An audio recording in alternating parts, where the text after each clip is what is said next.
తదుపరి మకర రాశి. ఉత్తరాషాఢ 2, 3, 4 పాదాలు, శ్రవణం 4 పాదాలు, ధనిష్ఠ 2 పాదాలు కలిస్తే మకర రాశి. ఆదాయం 2, వ్యయం 8, రాజ్యపూజ్యం 1, అవమానం 2. మకర రాశి వారికి ఈ సంవత్సరము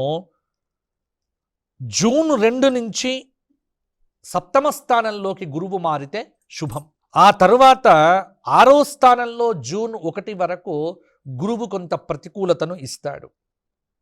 రాహువు ఈ సంవత్సరం కలిసి రాడు. అలాగే కేతువు కూడా గొప్పగా లేకపోవటం.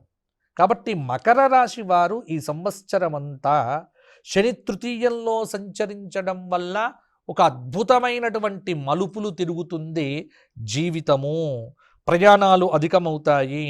గురువు 7వ స్థానంలో ఉన్నప్పుడు కొన్ని సమస్యలు మీకు చాలా చికాకులు తెచ్చిపడతాయి. చిన్నపాటి సమస్యలు, బంధువర్గం యొక్క దృష్టితో మీకు అపఖ్యాతి అనేటువంటిది వస్తుంది.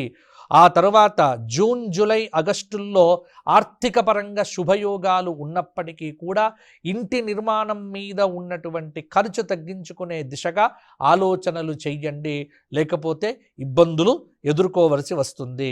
అక్టోబర్, నవంబరులో ఆత్మవిశ్వాసాన్ని ఎంత పెంచుకుంటే అంత ముందడుగు వేస్తారు. భవిష్యత్ ప్రణాళికలు అమలు చేస్తారు. మీ పనితీరుకు ప్రశంసలు లభిస్తాయి. ఆరోగ్యం మీద శ్రద్ధ పెట్టుకోండి. వృత్తిపరంగా, ఉద్యోగపరంగా, సాఫ్ట్వేర్ రంగంలో ఉన్నటువంటి వారికి భయంకరమైనటువంటి ఒత్తిడి ఉంటుంది. ఉద్యోగపరంగా అనిశ్చితమైనటువంటి స్థితి అనేటువంటిది మకర రాశి వారికి ఉండే అవకాశం కూడా ఉంది. దైవబలం సంపాదించుకోవటం మకర రాశి వారికి చెప్పుకోదగినటువంటి సూచన.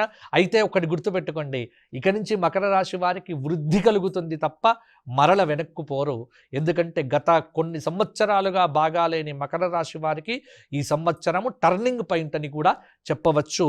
మకర రాశి వారు ప్రతినిత్యం ఆంజనేయ స్వామి దర్శనం చేసుకోవడము, అలాగే సుబ్రహ్మణ్య ఆరాధన చేయటము, ఆ హనుమంతుని చుట్టూ 108 ప్రదక్షిణములు చేయడం లాంటి పనులు చేస్తే ఈ సంవత్సరం అంతా కూడా మీకు విజయవంతంగా ముందుకు వెళ్తుంది.